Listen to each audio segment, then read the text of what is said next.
شہر کو راکھ کر ڈالا. لیکن میرے عزیزوں، میری اس گفتگو کو یاد رکھنا، چند دن آئیں گے پھر دیکھنا آپ انہیں غزہ کے بچوں کے ہاتھوں میں پرچم اسلام لہراتا ہوا دیکھیں گے، اور ان ظالموں کے آنکھوں سے آنکھیں ملا کر بات کرنے والے جوانوں کو پوری دنیا آلوچنا کر رہی ہے، تنقید کر رہی ہے، یہ بچوں کے قاتل ہیں. ایک نکتے کی بات عرض کر رہا ہوں، ہاسپٹل پر بم گرا دیتے ہیں.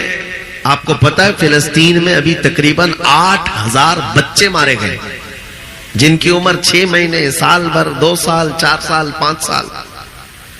بچوں کو کوئی بھی نظام سے تعلق رکھنے والا ہو رحم کی نظر سے دیکھتا، کسی بھی دھرم والا ہو. لیکن یہ ظالم کیوں بچوں کو مار رہے ہیں پتہ ہے؟ وجہ صرف یہ ہے، وہ خوف ستا رہا ہے جو اقبال نے 100 سال پہلے کہا تھا، سنا ہے قدسیوں سے میں نے کہ وہ شیر پھر ہوشیار ہوگا.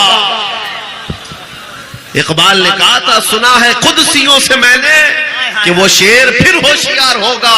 کون سا شیر؟ نکل کر کے صحرا سے جس نے الٹ دیا تھا تخت روما. کیا بات ہے، واہ واہ واہ. وہ شیر پھر ہوشیار ہوگا. یہ اسرائیلی وہی کام کر رہے ہیں جو ان کے باپ دادا فرعونی طاقت کیا کرتے تھے. فرعون کو نجومیوں نے بتایا تھا کہ ایک بچہ پیدا ہوگا جو تیری سلطنت کو ہلاک کر دے گا، اور اس خوف سے اس نے 1 سال کے اندر 12000 بچوں کو قتل کر ڈالا تھا.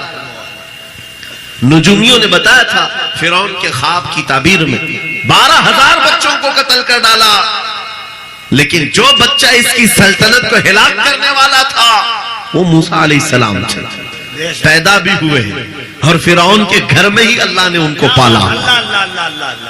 آپ کو پتا ہے، تفسیر اٹھا کر کے دیکھ لیں، جب حضرت موسیٰ علیہ السلام کی ماں، ان کی ولادت کا وقت قریب آیا تو تہخانے میں گئیں، بیٹا پیدا ہوا. حالات ایسے تھے کہ فرعون جو بھی بچہ پیدا ہوتا ذبح کر دیتا تھا. قرآن میں آیا یذبحون ابناءہم ویستحیون نساءہم. لڑکی پیدا ہوتی تو زندہ چھوڑ دیتے تھے، بیٹا پیدا ہوتا تو ذبح کر دیتے تھے. آپ موسیٰ علیہ السلام جب پیدا ہوئے تو کیا کیا؟ خدا کی تقدیر اور اس کی حکمت کے فیصلے آپ کو میں بتا رہا ہوں. تفسیر سے تعلق رکھنے والی بات، اللہ تعالیٰ نے موسیٰ علیہ السلام کی ماں کے دل میں یہ بات ڈالا کہ ایک لکڑی کے صندوق میں ان کو رکھ کر کے دریا میں بہا دو. وَرَبَطْنَا عَلَىٰ قُلُوبِهِمْ. اللہ تعالیٰ فرماتا ہے کہ ہم نے ان کے دل کو باندھ دیا، مضبوط کیا. کس کو؟ حضرت موسیٰ کی ماں کو. انہوں نے ایک صندوق میں موسیٰ علیہ السلام کو رکھا اور دریا میں بہا دیا. موسیٰ علیہ السلام کی بڑی بہن بہتے ہوئے صندوق کا پیچھا کرتے ہوئے جا رہی تھی، دیکھ رہی تھی کہاں گیا ہے صندوق. سیدھے فرعون کے باغیچے کے کنارے جا کر لگ گئے. فرعون کی اولاد نہیں تھی، فرعون کی بیوی وہ باغیچے میں ٹہلنے آئی تھی، دیکھا ایک صندوق آ کر لگا ہے، گلاب جیسا حسین بچہ ہے، اٹھا لیا، پیار کیا اور لے کر کے آئی. فرعون سے کہنے لگی کہ ہم اس کو اپنا بیٹا کیوں نہ بنا لیں. پہلے فرعون تو ڈرا کہ کہیں وہ میری سلطنت کو ہلاک کرنے والا بچہ یہ تو نہیں ہے. بیوی نے کہا کیسی بات کرتے ہو، یہ تو دریا سے بہ کر کے آیا ہے، تمہیں پتا نہیں مولا کہاں سے بہا کر تمہاری ہلاکت کو لائے. کیا بات ہے حضرت. اللہ اللہ اللہ اللہ. تمہاری ہلاکت کہاں سے آئے گی تمہیں اندازہ بھی نہیں ہے. سنو میری بات کو. فرعون نے بیوی کی بات مان لی. موسیٰ علیہ السلام کی پرورش فرعون کے گھر میں ہو رہی ہے، فرعون کے گھر میں، اور وہ بھی کس شان سے. موسیٰ علیہ السلام پیدائشی بچے ہیں. دودھ پلانے کی بات آئی تو کسی دایا کا دودھ آپ پکڑتے نہیں. موسیٰ علیہ السلام کی بہن بھی وہاں کھڑی سب دیکھ رہی تھی. فرعون کی بیوی سے کہا میں ایک دایا کو جانتی ہوں جس کا دودھ ہر بچہ پکڑ لیتا ہے. کہا بلا لاؤ، ہم شاہی خزانے سے اسے انعام بھی دیں گے.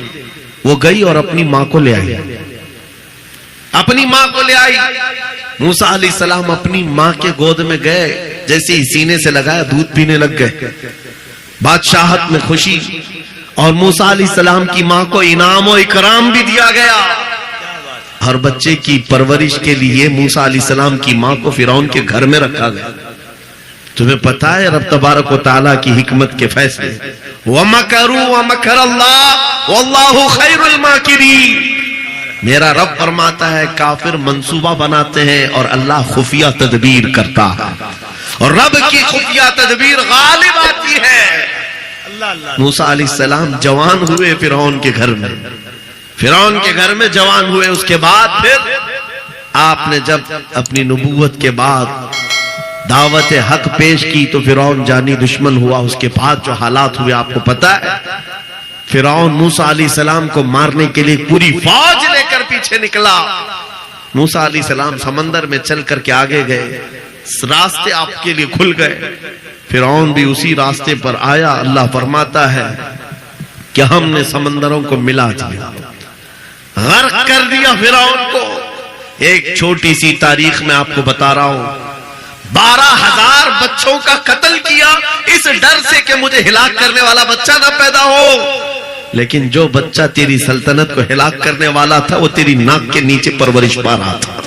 آج ان ظالموں نے غزہ کے ہزاروں بچوں کو صرف اس لیے مارا ہے کہ یہ بڑے ہو کر کے مجاہد نہ بن جائے، یہ بڑے ہو کر کے ہمیں آنکھ دکھانے والے نہ بن جائے۔ اور باضابطہ سٹیٹمنٹ میں یہ کہتے بھی ہیں ان بچوں کو قتل کرنے سے ہمیں کوئی خوف نہیں، کوئی آپتی نہیں ہے، کوئی تکلیف نہیں ہے، اس لیے کہ بڑے ہو کر کے یہ ہمیں آنکھ دکھانے والے بنیں گے۔ یہ ڈر تمہارا بتا رہا ہے کئی ہزار بچوں کو بھی تم قتل کر لو، لیکن تم اللہ کی اس حکمت سے غافل ہو۔ ظالموں، وہ ان قریب پیدا ہوگا جس کو دنیا صلاح الدین کہتی ہے، وہ ان قریب ہوگا۔ میرے عزیزو، آج کے نوجوانوں سے میں یہ کہتا ہوں، تمہارے دور میں بھی یہ ڈرا سہما ہوا جو ماحول ہے لوگ بنانے کی کوشش کر رہے ہیں، ابھی دیکھنا اور حالات خراب کیے جائیں گے۔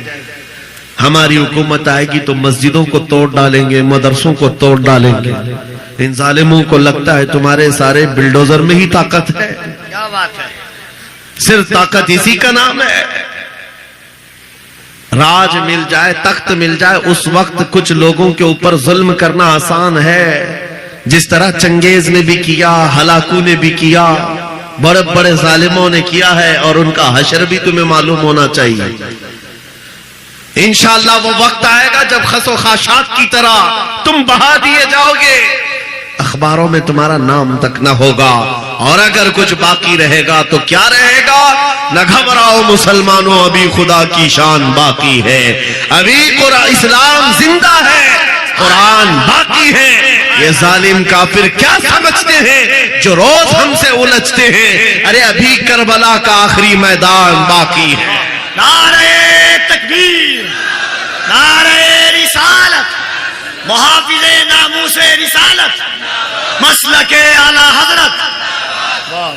نوجوانوں، اس یقین کے ساتھ اور ایمان کے ساتھ اپنی زندگی کو آگے بڑھاؤ۔ خدا را میں تم سے کہتا ہوں، اگلے دنوں کے بعد جب تمہارے امتحان کا وقت آئے گا، ہر استاد اپنے بچے کو امتحان کی تیاری کرا رہا ہوتا ہے، بیٹا سوالات ایسے آئیں گے، ٹائم اتنا ہوگا، اسکواڈ بھی ہوں گے، چیک کرنے والے ایگزام ہال میں بار بار آئیں گے، تمہیں دیکھیں گے۔ اس وقت تم خوف سے اپنے ہاتھ میں کپ کپی نہیں پیدا کرنا، دل کو جمانا اور اپنا امتحان مکمل کرنا۔ یہ ہر استاد اپنے بچوں کو ترقین کرتا رہتا ہے۔